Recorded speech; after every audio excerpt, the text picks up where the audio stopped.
Halo, selamat datang kembali di channel United Identity, channelnya fans Manchester United yang selalu berpikir logis dan sistematis. Mau update beberapa berita. Jadi nih mungkin karena mau Oktober kali ya, Halloween gitu, jadi mulai hantu gitu kan datang-datang. Nih hantu badai cedera nih kayaknya udah mulai, hantu cedera nih mulai mendatangi Manchester United nih. Jadi dikabarkan Amad Diallo withdrawn ya, ditarik dari skuad timnas Pantai Gading dikarenakan ada cedera. Cuman sih cederanya nggak dibilang apa cederanya, bisa jadi cederanya ya nggak berat ya. Tapi ini sih sebenarnya jadi apa ya? Jadi bukti bahwa ya kemarin tuh sebenarnya Amad Diallo mungkin nggak dipasang karena ya ada kemungkinan ya si tim medis gitu ya bisa mengindikasikan ada cedera gitu ya. Jadi jangan langsung ya biasalah kan, kalau udah misuh-misuh gitu kan, wah kok nggak dipasang, kenapa nggak ini ya, buktinya ternyata ada yang cedera. Jadi agak bertambah juga nih daftar pemain Manchester United yang cedera. Jadi setelah kemarin Harry Maguire, Luke Shaw dihitung nggak? Dihitung aja lah ya.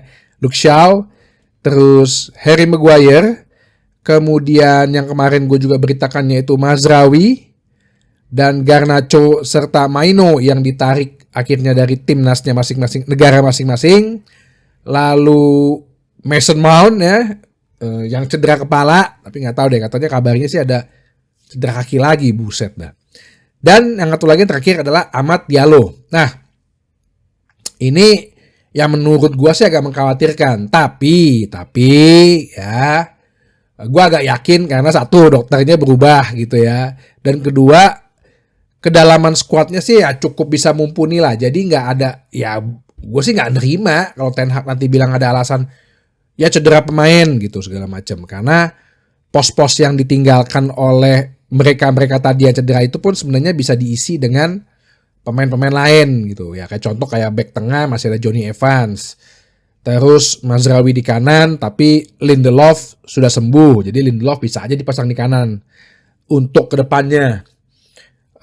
Kemudian ya posisi seperti Amad Diallo ya masih ada Anthony, posisi Kobbie Mainoo masih ada Eriksen, masih ada Ugarte, ada Casemiro, bahkan Bruno bisa juga ya posisinya Garnacho pun juga begitu gitu, masih ada winger seperti Rashford ya kan. Jadi atau Zirkzee mungkin atau Højlund juga dipasang di winger ya. Jadi ya ini gua yakin sih gak akan dijadikan suatu alasan lagi karena ya 2 pertandingan ke depan gitu ya, saat pertandingan pekan ke-8 ke-9 ya menurut gua secara di atas kertas kita bisa menang, yaitu melawan Brentford di kandang sama tandang ke West Ham, yang saat ini juga West Ham ya kondisinya masih turbulensi lah, naik turun ya, sudah mengganti pelatih.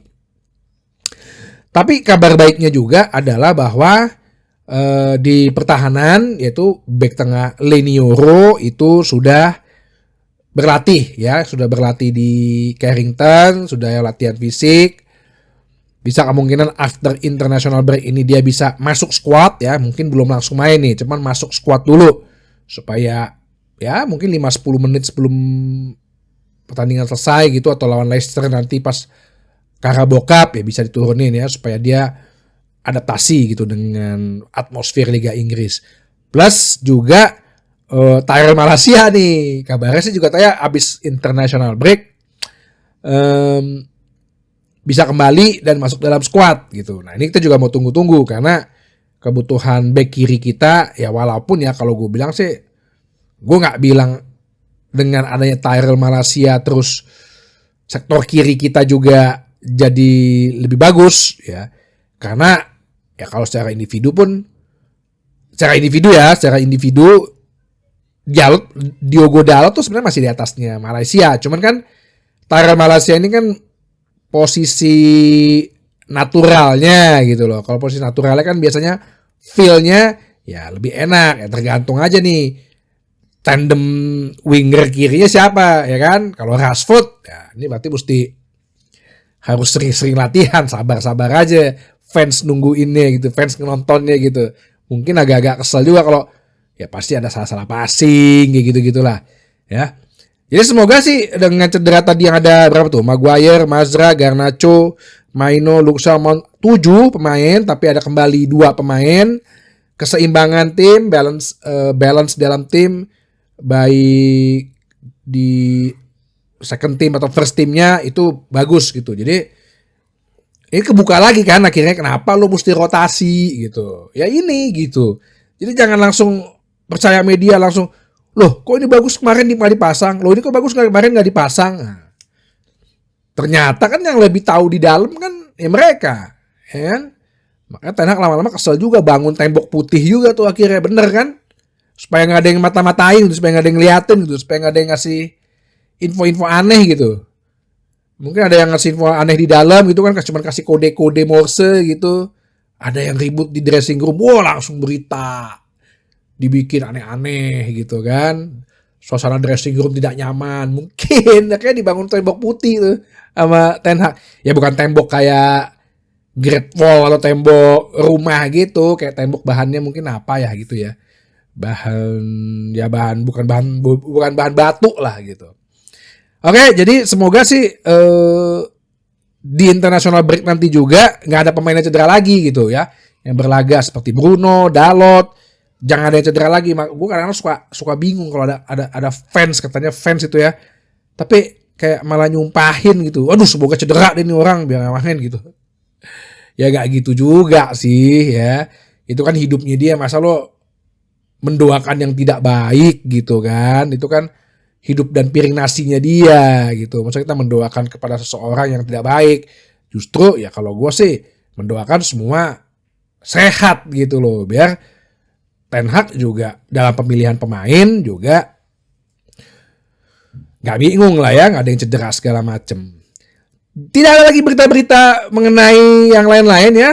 Padahal nanti malam ya Timnas Indonesia bermain melawan Bahrain. Semoga kita doakan mendapat hasil poin penuh supaya mimpi semua fans sepak bola Indonesia untuk tampil di Piala Dunia menjadi terwujud. Terus dengan berbagai Nation League gitu ya, nggak ada lo yang ngebahas. Tetep aja masih kayak apa sih, kayak masih kayak orang penasaran gitu, kayak orang udah nembak cewek gitu ya, udah diputusin, udah ini cuman masih kayak kepo aja gitu. Udah ada keputusan, jangan ya, gue nggak mau pacaran lagi sama lu gitu. Bukan nggak, gue nggak mau pacaran dulu, kayak temenan aja. Tapi lu masih kepo aja. Ya nggak apa-apa sih berusaha, cuman berusahanya tuh yang aneh-aneh gitu sekarang media. Sekarang yang lagi getol ini nyalahin Ineos. Kemarin muji-muji Ineos. Wah, ini orang-orang hebat nih yang ada di Ineos. Nah sekarang orang hebat telah memutuskan untuk Ten Hag stay, lu protes. Ada yang lagi mengatakan bahwa seandainya kalau coba Sheikh Jassim, oh ganti nih, ya iya itu dia gue bilang. Pemikiran lo sebagai fans United seakan-akan kita ini ada sebagai fans Chelsea atau Madrid. Ada lagi yang bikin perbandingan Sky Sports sih sebenarnya.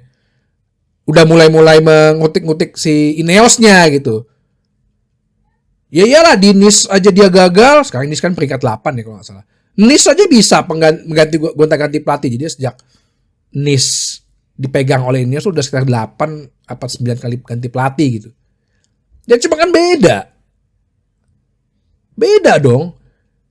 Nice kan gaung medianya mau ganti pelatih 1000 kali kan, terus mau diganti pelatihnya sama yang bagian tukang motong rumput lapangan pun juga nggak ada yang peduli gitu loh. Nggak ada vibe-nya, nggak ada media, nggak ada yang gembar-gemborin. Cuma ini kan Manchester United, lu juga harus pikir dari itu gitu loh. Segala sesuatu yang dilakukan, kebijakan yang dilakukan tuh pasti dianggap salah, digoreng, dibikin narasi yang ngaco. Tapi ada aja ya fans yang percaya gitu. Sekarang lagi pada nginin Ineos, katanya, wah Ineos gak profesional, gak jago. Lah kemarin tuh pas 3 bulan lalu, dengan berekutan mereka, dengan mereka bisa beli pemain nyicil, bisa mempengaruhi pemain untuk datang, baru 3 bulan berjalan di Inggris loh, Ineos tuh baru istilahnya Mereka kan baru untuk dalam manajemen sepak bola Inggris ya. Kalau sepeda, kapal layar, tim lari, mereka udah. Sekarang mereka coba untuk di sepak bola. Jadi mereka tahu lah cara membangun sebuah bisnis atau klub olahraga gitu. Walaupun saat ini platformnya sepak bola. Udah gitu aja. Sekarang malah nyalah-nyalahin. Ya udah bener-bener gak ada berita gitu. Jadi sekarang nyalain Ineos terus dibilang, apaan sih ini Ineos nih katanya. Ini kalau apakah Ineos mau, ada yang bilang bikin berita gini, masa kita mau nunggu sampai Desember? Ya justru kita pengen lihat pas sampai Desember. 10 pertandingan kan yang seperti gue bilang kan Desember tuh. Justru kita pengen lihat. Lah sekarang kalau ya Ineos kan juga berpikir, sekarang ini lu nggak tahu ya, lu apa nggak mandang gitu ya, bahwa kita sebenarnya tuh cuma 6 poin sisa, 6 poin gap dari peringkat 4 UCL Sport gitu ya. Chelsea 14, kita 8 gitu, dengan 31 lagi sisa pertandingan, yang dimana 2 pertandingan ke depan ya menurut gue sih kita bisa menang lah ya, menurut gue sih kita bisa meraih poin. Lawan Brentford, lawan West Ham. Sedangkan Chelsea itu agak berat ya, lawan Liverpool sama tandang lawan Newcastle. Kandang lawan Newcastle, sorry. Habis itu baru kita bertemu dengan dia nih untuk menentukan siapa nih sebenarnya yang pelatih dipecat, mungkin gitu aja. Ya tapi kan akun-akun fanbase yang yang butuh traffic gitu kan, ujung-ujungnya adalah ya kalau mau kolaborasi DM ya sama aja. Itu contoh cari cuan itu. Tapi nyebarin berita yang narasinya menyesatkan. Sekarang Ineos lah yang diobok-obok ibaratnya gitu. Dikatakan tidak profesional, kayak nggak bisa baca situasi. Ya justru mereka bisa baca situasi lah. Keadaannya seperti apa sih? Kan mereka juga lihat kan, Jason Wilcock sama Dan Ashwood kan mengamati tiap hari gitu. Oh, ternyata kalau pemain masih loyal kok sama Ten Hag, ya untuk apa kalau pemain masih loyal? Berarti tinggal motivasinya aja nih, gitu loh. Ya, jadi nggak tahu besok siapa lagi yang di kotak-atik gitu ya, mungkin Ferguson gitu atau istrinya Ferguson tiba-tiba di kotak-atik, atau mungkin Ten Hag, istrinya apa keluarganya, atau mungkin tukang catering atau tukang koki di Manchester United, ya itulah. Ya, tugasnya United Entity apa? Ya meluruskan, mengcounter yang kayak gitu-gitu dengan secara logis dan sistematis. Oke, sampai ketemu lagi di bahasan berikutnya di channel United Identity, channelnya fans Manchester United yang selalu berpikir logis dan sistematis. Terima kasih.